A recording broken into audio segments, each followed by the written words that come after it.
Olá, pessoal. Vamos lá com o assunto de soluções. Exercícios. Se dissolvermos totalmente uma certa quantidade de sal em solvente e por qualquer perturbação uma parte do sal se depositar, qual solução que teremos ao final? É uma solução saturada com corpo de fundo, supersaturada com corpo de fundo, insaturada, supersaturada sem corpo de fundo ou saturada sem corpo de fundo? Respondam.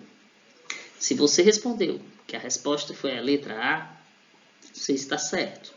O que a gente tem é uma solução que é dita supersaturada quando contém a uma determinada temperatura uma quantidade de soluto dissolvido superior ao coeficiente de solubilidade da substância nessa temperatura.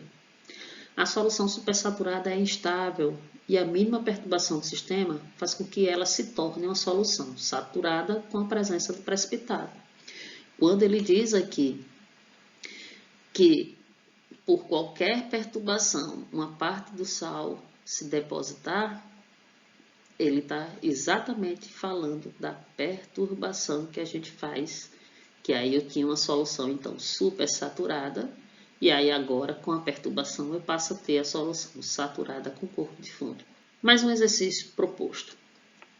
Observe a figura ao lado que representa a solubilidade em gramas ou 100 gramas de água de 3 sais inorgânicos em determinada faixa de temperatura.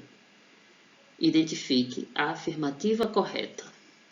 Então, temos aqui os 3 sais e, letra A, a solubilidade dos 3 sais aumenta com a temperatura. A gente está vendo que tem um sal aqui que está diminuindo com o aumento da temperatura e outro que está permanecendo constante.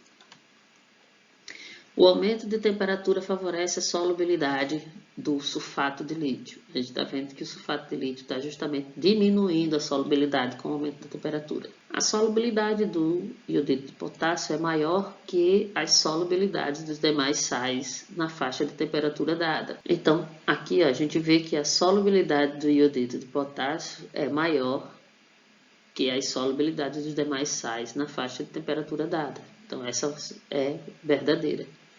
A solubilidade do NaCl varia com a temperatura. A gente está vendo que a solubilidade aqui do NaCl está constante, então ela não varia com a temperatura. E a solubilidade de 2 sais diminui com a temperatura. Não, apenas um está diminuindo com a temperatura. O outro está permanecendo constante e o outro está aumentando. Então, resposta é a letra C. Considerando o gráfico abaixo, adicionam-se separadamente 40 gramas de cada um dos sais em 100 gramas de água. A temperatura de 40 graus Celsius, que sais estão totalmente dissolvidos em água. Então, temperatura de 40 graus Celsius, a gente tem aqui, ó, esse ponto. Então, eu vou ter aqui temperatura de 40 graus Celsius.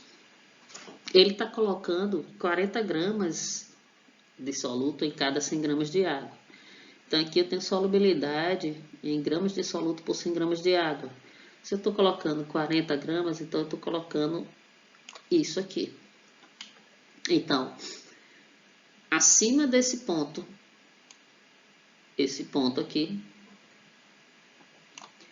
a gente vai ter justamente duas curvas, né? A de nitrato de sódio e nitrato de potássio.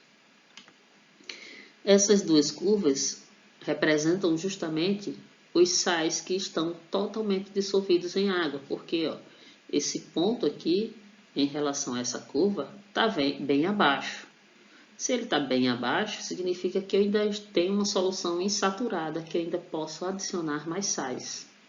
Do mesmo jeito, em relação a essa curva aqui, esse ponto está bem abaixo, ou seja, de novo, eu tenho solução insaturada, ou seja, totalmente dissolvidos em água. Eu tenho esses dois sais totalmente dissolvidos em água.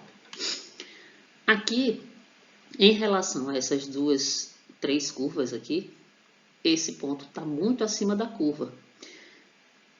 Se ele está acima da curva, significa que eu vou ter uma solução supersaturada ou saturada com corpo de fundo. Então, os sais não estarão totalmente dissolvidos na água. Então, essas três curvas estão fora. Então, eu só posso ter essas duas substâncias, respondendo à questão. Então, eu vou ter NaNO3 e KNO3. Então, resposta certa, letra A. Essa questão fica para vocês fazerem em casa, como atividade. E aí a gente tem exatamente um gráfico que apresenta a curva de solubilidade de um sal AX2.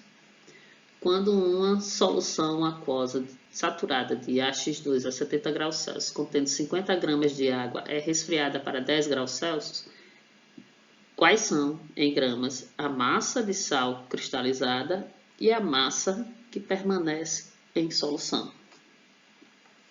O detalhe aqui para a resolução dessa questão é que ele está dizendo uma solução saturada a 70 graus Celsius, contendo 50 gramas de água. É resfriada para 10 graus Celsius. Então, veja, aqui no gráfico eu vou ter 100 gramas de água. No entanto, ele está aqui colocando 50 gramas de água. Então, eu tenho que me ligar que o volume que ele está botando aqui de água, ou a massa, né, é a metade dessa massa aqui. Então, a 70 graus Celsius, eu vou ter quantas gramas desse sal dissolvido? Eu vou ter, por exemplo, 90 gramas em 100 gramas de água. Essa é só uma dica. Respondam a questão. E por hoje é só.